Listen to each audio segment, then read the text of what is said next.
어떤 아버지에게 두 아들이 있었다고 합니다.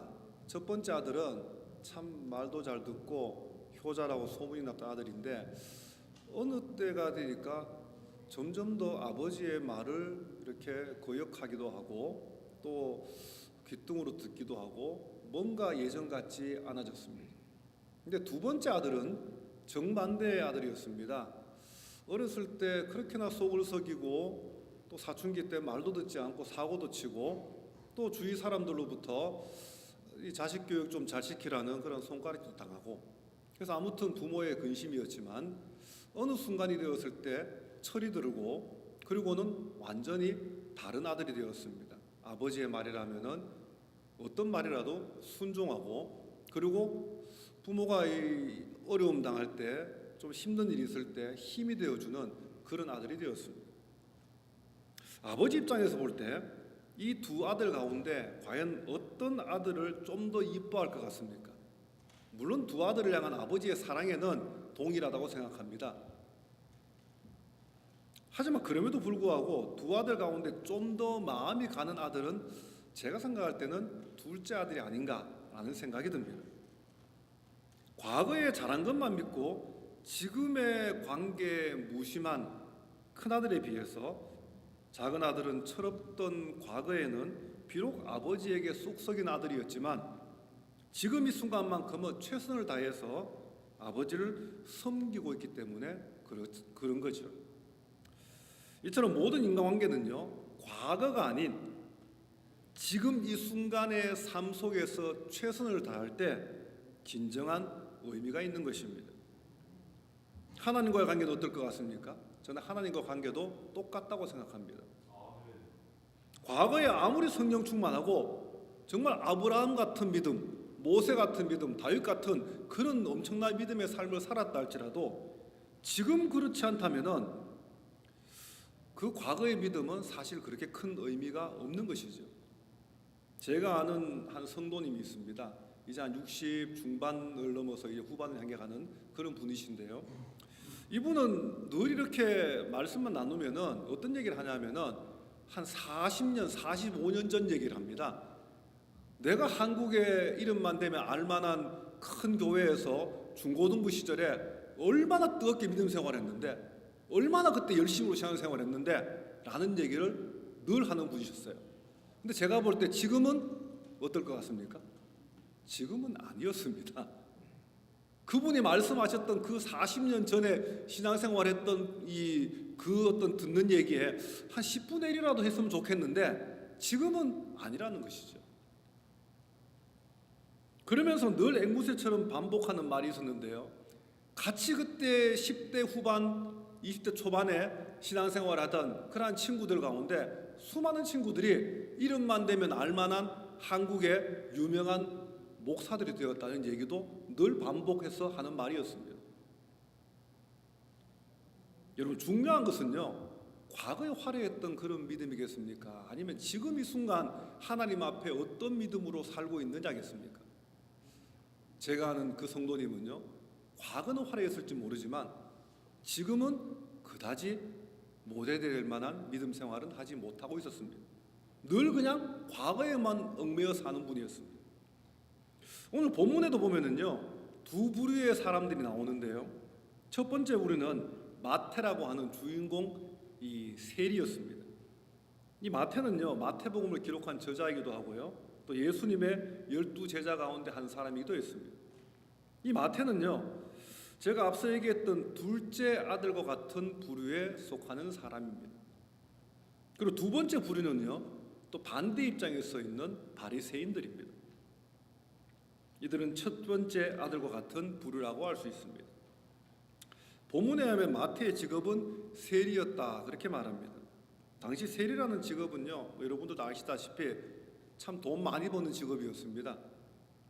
근데 그것 빼고는, 돈 많이 버는 것 빼고는 뭐 딱히 내세울 만한 것이 없는 그런 직업이었습니다.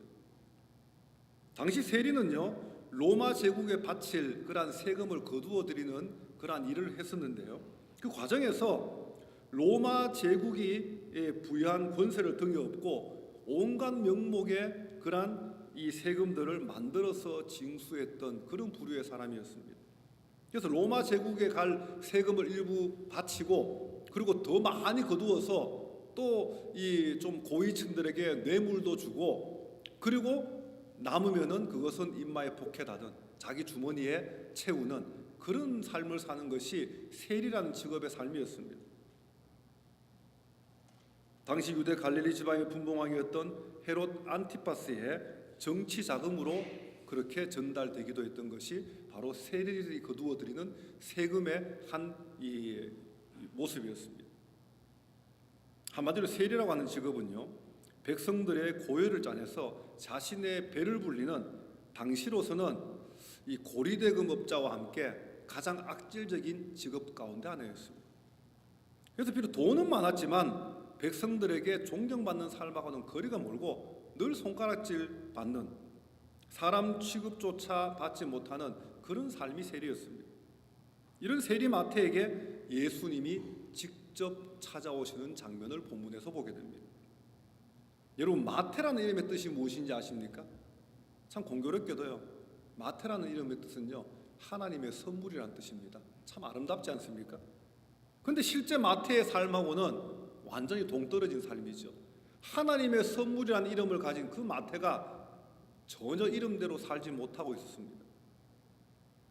백성들의 고열을 짜내서 자신의 배만 불리는 그러한 삶을 살아왔다는 것이죠.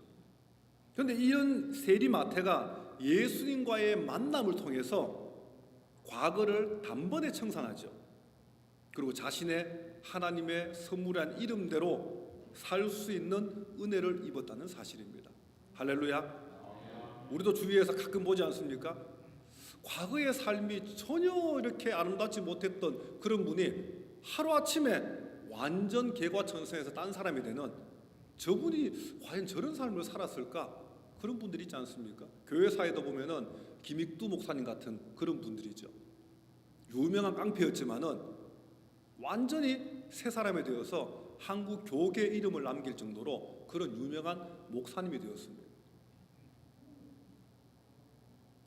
예수님은요, 마태를 별 의미 없이 찾아간 것이 아니었습니다.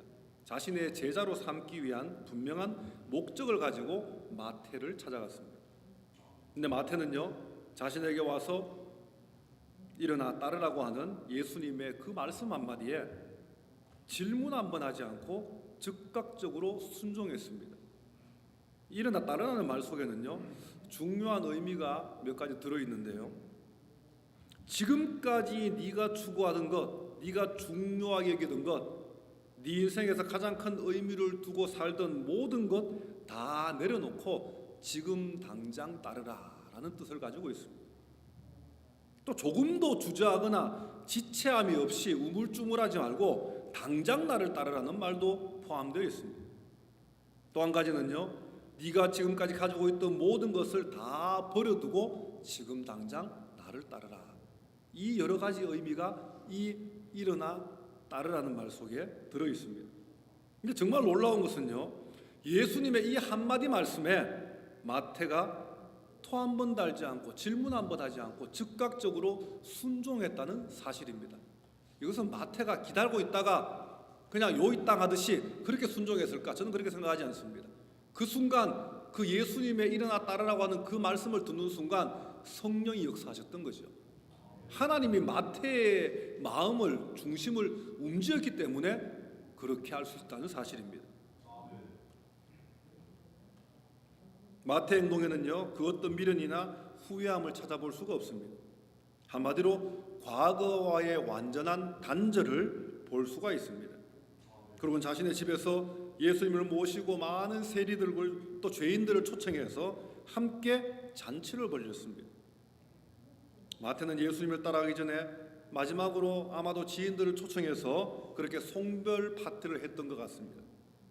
근데 이게 상당히 중요한 사실을 볼 수 있는데요. 마태가 파티에 초청한 사람들이 자기 같은 사람들이라는 것이죠. 마태가 인맥이 없었겠습니까? 좀 높은 사람들, 좀 이렇게 돈깨나 있는 사람들, 좀 고위층들, 이런 사람들도 초청할 법한데 마태는 그런 사람 초청하지 않았습니다. 자기와 비슷한 부류의 사람들, 세리들, 또 죄인들을 초청했다라는 것이죠.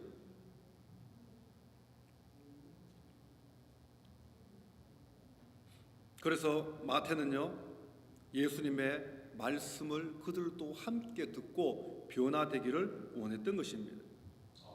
그런데 본문에는요, 마태에게 초청받지 않은 두 번째 부류의 사람들이 나오는데 그들은 바로 바리새인들이었습니다. 초청은 안 받았지만 아마도 근처에 있었던 것 같습니다. 예수님의 일거수일투족을 예의주시하기 위해서 그렇게 마태의 잔치 자리에 근처를 배회했던 것 같습니다. 이 당시 이 바리새인들은요, 율법에 능통한 사람들이었습니다. 또 많은 사람들에게 존경받는 위치에 있는 종교 지도자들 가운데 한 부류이기도 했습니다. 또 누구보다도 율법을 잘 지킨다고 자부하던 그런 사람들이기도 했습니다. 또 자신의 삶도 일반 백성들보다 훨씬 더 경건하게 살아가는 그런 사람들이었습니다. 하지만 어느 순간부터 율법 안에 담겨있는 하나님의 마음에는 귀를 닫아버렸습니다. 그저 자신들이 얼마나 잘하고 있는지를, 얼마나 신앙생활 열심히 하고 있는지를 자랑하기 시작해버렸습니다. 한마디로 변질되었다는 것이죠. 자신들은 얼마나 율법을 잘 지키고 있으며 얼마나 거룩하게 기도하고 있는 것을 보여주기 위해서 많은 사람들이 오고 가는 큰 길가에 가서 금식하면서 두 손을 들고 보란듯이 기도했던 사람들이 바로 바리새인들이었습니다. 그러면서 모든 이스라엘 백성들이 자기들처럼 그렇게 신앙생활해야 된다라고 그렇게 생각하고 또 실제로 행동하기도 했습니다. 또 하나님이 자신들의 믿음을 그 누구보다도 인정하실 거라고 굳게 믿고 있었습니다. 하지만 예수님의 선택은 이들 바리새인들이 아니라 마태와 같은 세리들, 또 죄인들이었다는 것입니다. 여러분, 여기서 죄인들이라고 얘기하는 것은요, 당시에 어떤 이 로마 제국 안에 있는 식민지였기 때문에 로마 법을 지켜야 했는데, 이 로마 법, 당시에 이 로마 법이 실정법을 어긴 그런 사람들을 말하는 게 아닙니다. 국가의 법을 어기는 그런 사람들을 말하는 것이 아니라 유대 사회의 전통과 관습을 제대로 지키지 않고 무시하던 사람들을 말합니다. 다시 말하면은, 지금으로 표현한다면은 신앙생활 제대로 하지 않는, 하나님과 좀 거리가 있고 떠난 그런 사람들을 이렇게 말해서 죄인이라 그렇게 표현했습니다. 세리를 비롯해서 창기와 또 포주와 고리대금업자, 그런 사람들이 이 대표적인 죄인들의 이 대표였습니다. 근데 예수님이 선택한 사람들이 바로 이런 죄인들이었다는 사실 앞에서 누구보다도 깨끗하고 경건하고 믿음으로 살고 있다고 자부하고 있었던 그 바리새인들은 엄청난 충격을 받을 수밖에 없었다는 것입니다. 예수님이 자기들을 선택해야 되는데 자기들은 선택하지 않고 저 손가락질 당하던 죄인들을 선택했다는 것이죠. 바리새인들의 입장에서 보면 이 같은 예수님의 모습은 가히 혁명적인 모습이었습니다. 바리새인들은 율법을 어기고 하나님의 계명을 제대로 지키지 않아서 이방인 취급까지 받던, 마치 개 취급받던 그런 죄인들에게 하나님이 결코 함께 할 수 없다고 생각했는데, 오히려 하나님으로부터 저주를 받아 마땅하다고 생각했는데, 예수님이 그런 사람들과 어울리고 함께 앉아서 음식을 먹고 있다는 사실 앞에 충격을 받았다는 것입니다. 예수님이 만약 하나님으로부터 온 선지자라면 결코 그렇게 하지 않을 거라 생각했는데 뚜껑을 열어보니까 아니었다는 것이죠. 예수님이 이 땅에 오신 목적은요, 바리새인들이 생각하는 것과는 완전히 달랐습니다. 이 땅에 예수님이 오신 목적은요, 죄인들을 심판하고 혼내주고 벌주기 함이 결코 아니었다는 것이죠. 그들을 죄로부터 해방시켜서 자유함을 주기 위해서, 구원의 은혜를 주기 위해서 예수님이 오셨는데 바리새인들은 그렇게 생각하지 못했다는 것입니다. 예수님이 이 땅에 왜 오셨는지 전혀 알지 못했던 것이죠. 그래서 제자를 향해서 조롱 아닌 조롱을 하고 있습니다. 어찌하여 너희 선생은 저 세리와 죄인들과 함께 잡수시느냐? 바리새인들의 볼 때는요, 예수님의 모습이 참으로 어처구니 없었습니다. 그래서 제자들 향해서 너희들 선생이 세리와 죄인들과 함께 앉아서 식사하는 거 보니까 너희 선생 역시 저 사람들과 똑같은 부류가 아니냐, 그러면서 제자들을 조롱까지 했습니다. 그런데 바리새인들은 이런 자신들의 생각을 예수님께 직접 말할 용기조차 없던 사람들이었습니다. 넌지시 제자들에게 얘기했다는 것이죠. 직접 다이렉트로 예수님께 말할 법도 한데 그렇게 하지 못했던 사람들입니다. 좀 비겁한 사람들이죠. 근데 옆에 있던 예수님도 이 말을 다 들을 정도로 다 들리게 했다는 그런 사실이죠. 그리고 예수님이 하신 말씀이 12절로 13절에 나오는데 한번 다 같이 읽어보도록 하겠습니다. 예수께서 들으시고 이르시되 건강한 자에게는 의사가 쓸데없고 병든 자에게라야 쓸데있느니라. 너희가 가서 내가 긍휼을 원하고 제사를 원하지 아니하노라 하신 뜻이 무엇인지 배우라. 나는 의인을 부르러 온 것이 아니요 죄인을 부르러 왔노라 하시니라. 자칭 의인이라 생각하는 너희들을 부르러 온 게 아니라 저 손가락질 당하고 저 무시당하는 저 죄인들을 부르러 온 것이 내가 이 땅에 오는 목적이라는 것을 분명히 밝히고 있습니다. 어떻게든 자신을 책잡으려고 하는 그 바리새인들 향해서 예수님은요 결코 어렵게 말하지 않았습니다. 쉽게 얘기합니다. 누구나 들으면 쉽게 이해할 수 있는 그런 명쾌한 말로 바리새인들의 코를 납작하게 만들어버렸습니다. 건강한 사람이 아닌 환자에게 의사가 필요한 것처럼 죄인이라 불린 저들에게 예수님이 반드시 필요하다는 것이죠. 예수님은 자신이 의인이 아닌 죄인을 부르러 왔으며 죄인들을 구원하기 위해서 함께 있는 것은 지극히 당연한 것임을 선포하셨던 것입니다. 여기서 중요한 사실 한 가지가 있는데요. 그것은 바로 죄인들이 예수님을 반가이 맞이했기 때문에 예수님이 그 사람들에게 간 것이 결코 아니라는 것입니다. 그들은 영문도 모르고 왔습니다. 그저 마태가 초청하니까 그 자리에 왔던 것이죠. 다만 그 사람들이 죄인이기 때문에 예수님이 그들의 구원을 위해서 함께 했다는 것입니다. 그들은 아무 생각 없이 그저 초청받아 왔지만 그것은 바로 하나님의 섭리였다는 것이죠. 예수님이 그들을 부르기 위해서 마태를 사용하셨다는 것입니다.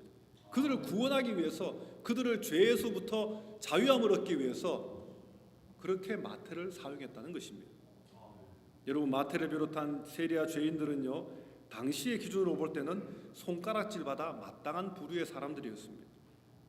하지만 바리새인들은요 이스라엘 백성들로부터 존경과 칭송을 받는 그런 사람들이었습니다. 그런데 예수님의 생각은 완전 정반대였다는 것입니다. 한마디로 사람을 대하는 기준이 전혀 달랐다는 것입니다. 과거에 어떤 삶을 살았느냐가 아니라 지금 과연 어떤 마인드로 예수님 앞에 와 있는가 하는 것이 예수님의 절대적인 기준이었습니다.